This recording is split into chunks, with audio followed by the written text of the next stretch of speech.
Good afternoon, everybody.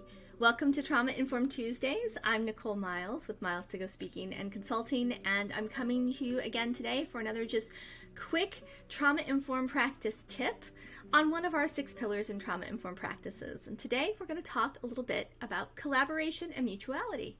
Collaboration is a great thing to talk about because not only is it a trauma-informed practice, but it's also a 21st century learning skill. It's something we frequently see inside of our workplaces, on job applications, and really this is a life skill, isn't it? Being able to collaborate with other people.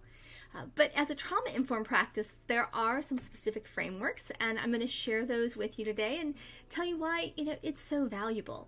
So remember, in a trauma-informed practice, we're not talking about someone's trauma.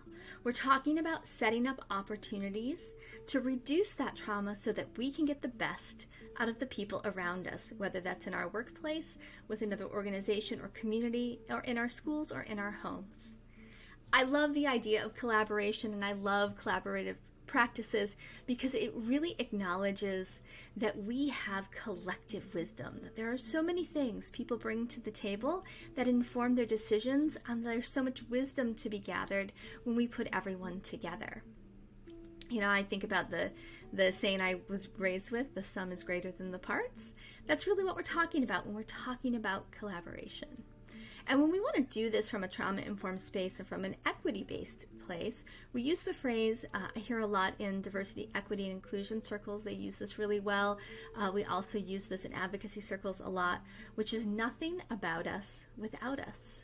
And that means that when we are forming these practices and we are putting policies together, when we are putting programs together, we need to make sure that we are including and consulting with equal voice, and that's very important in a trauma-informed practice, with equal voice, the people who are going to be affected by these policies or benefit from these programs.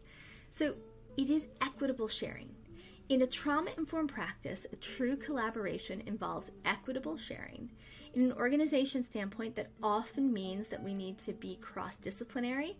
It means we need to be cross-departments, and it means that we really need to look at hierarchy, and in a collaborative practice, get rid of it altogether. So one member, one vote, whether your role is an entry-level hourly position or whether you're the CEO, in a true trauma-informed collaborative practice, when you're trying to work together to solve something, we are on equal footing in that room.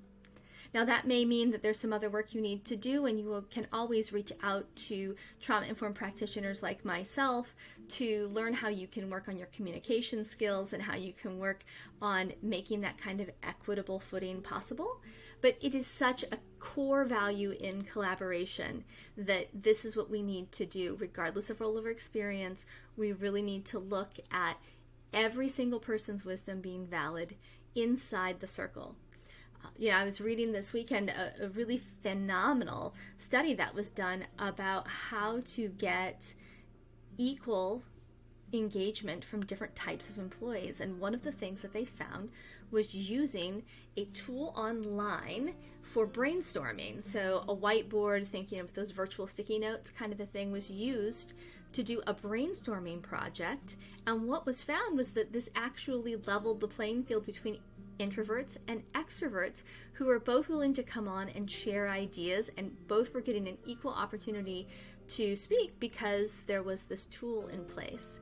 So when we're looking at trauma-informed practices from a collaboration standpoint, also consider the tools that you'd like to use. As a consultant and as a coach, I spent a lot of time with people really learning to utilize these tools and looking for them. So if you are stuck, reach out to me at milestogo.net or DM me here, and I'm happy to have a conversation with you because we all want collaboration. We know the sum is greater than the parts, and I can't wait to see the way that you leverage the collective wisdom around you.